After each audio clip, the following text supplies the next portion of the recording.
और बीते 2 दिनों में 2 बड़े हमलों को अंजाम देकर ज़ेलेंस्की ब्रिगेड ने क्रेमलिन में खलबली मचा दी है, क्योंकि 26 जुलाई की सुबह यूक्रेनी सेना ने क्रीमिया के सुरक्षा कवच को भेदकर रूसी वायुसेना के साकी एयरबेस को पूरी तरह से तबाह कर दिया है। एयरफील्ड में खड़े लड़ाकू विमानों को जलाकर राख कर दिया है। तो वहीं रूस की राजधानी मॉस्को के पास मौजूद रिजान शहर में यूक्रेन ने ऑयल डिपो और मिलिट्री बेस तक को टारगेट कर लिया है। लेकिन अब यह आशंका जताई जा रही है कि अब पुतिन इन सभी हमलों का इंतकाम लेंगे, वो भी मिनी न्यूक्लियर बम के जरिए। आखिर कैसे, इस रिपोर्ट में देखिए। अटैक एमएस टैक्टिकल मिसाइलों से क्रीमिया में कहर।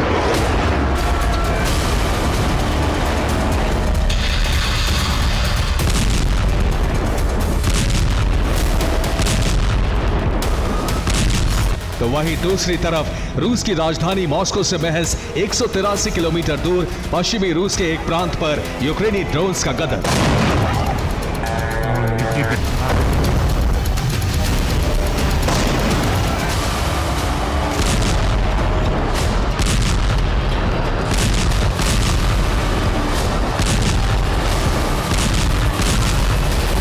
बीते 48 घंटों में यूक्रेन ने रूसी धरती पर 2 बड़े हमलों को अंजाम दिया, वो भी जबरदस्त आसमानी प्रहार के जरिए।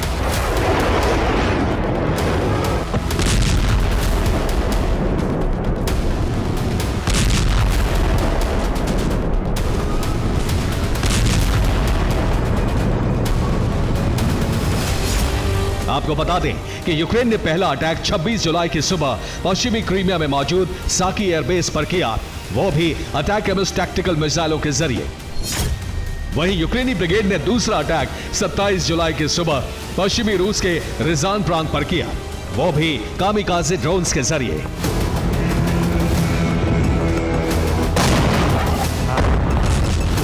बीते 48 घंटों में 2 बड़े हमलों के साथ ही यूक्रेन ने क्रेमलिन में खलबली मचा दी।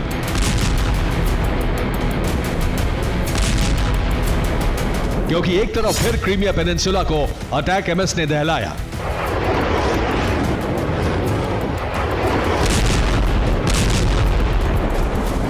यूक्रेनी सेना ने सीधे पुतिन को चुनौती दी।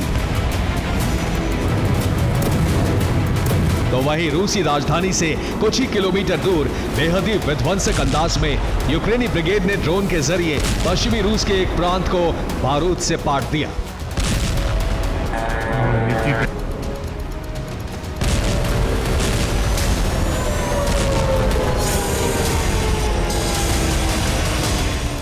यकीन मानिए, यूक्रेन के इस हमले का इंपैक्ट बेहद ही विनाशक था।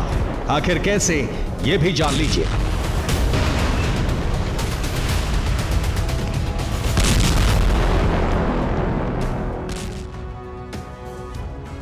और रशियन समय के अनुसार 26 जुलाई की सुबह 6 बजे पश्चिमी रूस के रिजान प्रांत में यूक्रेन ने ताबड़तोड़ हमलों को अंजाम दिया और आसमानी प्रहार किया।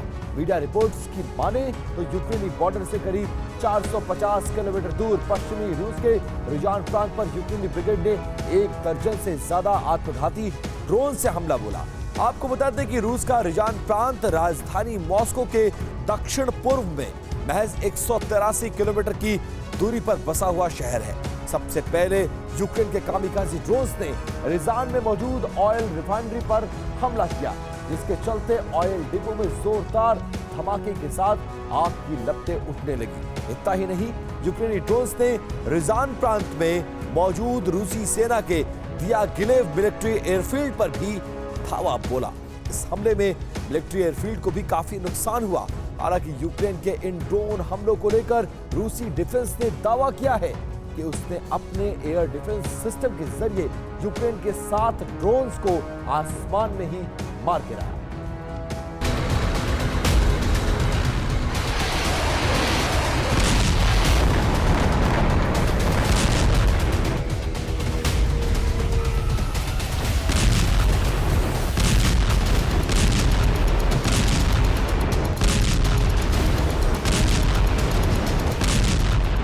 अब तक ज़ेलेंस्की ब्रिगेड यूक्रेन से सटे पश्चिमी रूस के बेलगोरोद, ब्रियांस्क, कुर्स्क और वोरोनिश जैसे इलाकों को टारगेट कर रहा था। इसके अलावा यूक्रेनी ड्रोन सी ऑफ अजोव से सटे क्रास्नोदर और रोस्तोव में भी तबाही मचा रहे थे। मगर पहली बार यूक्रेन ने रिजान प्रांत पर ड्रोन स्ट्राइक की, सिलसिलेवार अंदाज में ड्रोन्स दागे।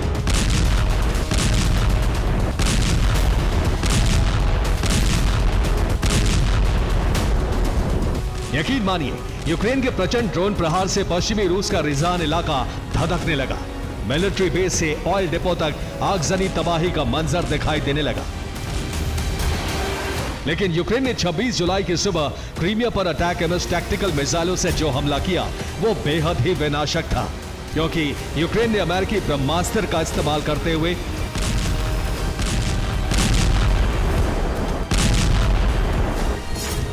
पश्चिमी क्रीमिया के साकी एयरबेस को तहस नहस कर दिया।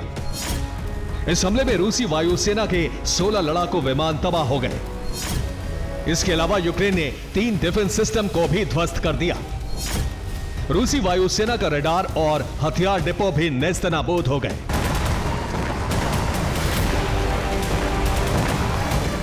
दरअसल क्रीमिया फ्रंट को जीतने के लिए ज़ेलेंस्की ने पूरी ताकत झोंक रखी है और इसका अंदाजा अब इस बात से लगा सकते हैं कि 21 जुलाई से अब तक यानी बीते 6 दिनों में यूक्रेन ने क्रीमिया के सुरक्षा चक्रव्यूह को पूरी तरह से धराशायी कर दिया है।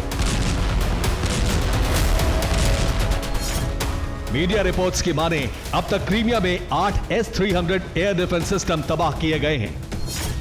वहीं 5 एम्बर रडार यूक्रेनी सेना ध्वस्त कर चुकी है।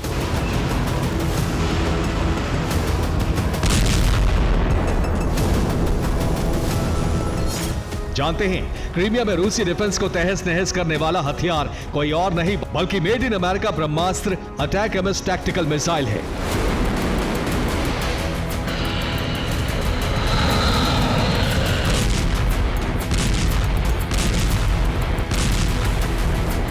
क्रीमिया पर ताबड़तोड़ हमलों के बाद रूसी डिफेंस भी एक्शन में आया है और क्रीमिया की सुरक्षा को बढ़ाने के लिए रूसी डिफेंस ने ब्लैक सी में किंजल और स्कंदर मिसाइलों की खेप क्रीमिया भेजी है।